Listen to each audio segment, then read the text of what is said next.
Tēnā tātou katoa, good evening. Health staff are calling it one of the most challenging winters they've ever faced. And today, the Canterbury District Health Board has had to cancel surgeries because of a shortage of staff and beds.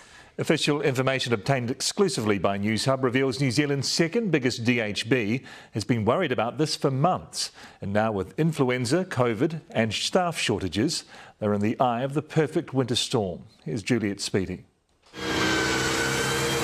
Christchurch Hospital today bursting at the seams. Capacity has blown out and sits at 112%. We need to be upfront to say to you today that we are cancelling planned care today. Cancelling planned care means cancelling some major surgeries with a 10% shortage in staffed beds. We don't take that decision lightly. We very much regret having to do that. But they had to. The DHB had hoped COVID would drop off by now, but it hasn't. And now there's a rapid rise of other serious winter illnesses. Previously, what we just had was COVID, which was challenging but was manageable. But now we have COVID layered on top of influenza.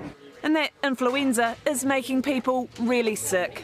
Newshub spoke with one woman who currently has the flu, as does her toddler. They presented at ED yesterday because her son was extremely unwell, and staff told her that young children are being hit especially hard because there has been zero flu in the community during the pandemic and therefore their immunity is nil. Like many, this woman said her unvaccinated experience with the flu has been far worse than her vaccinated experience with COVID.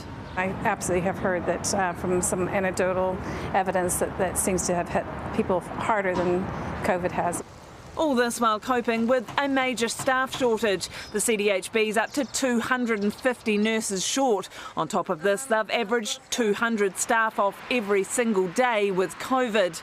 We are in a very stretched position. The emergency department is also heaving significantly up on patient presentations, with 30% of them needing hospital admission.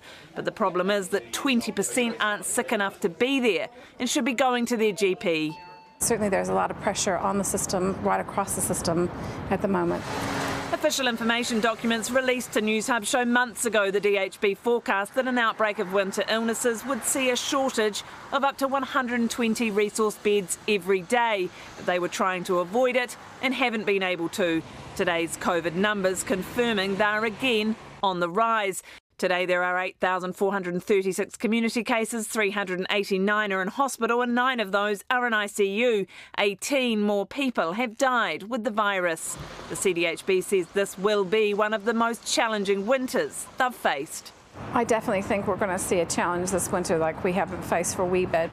A serious problem for Canterbury and a preview of what DHBs around the country could be facing.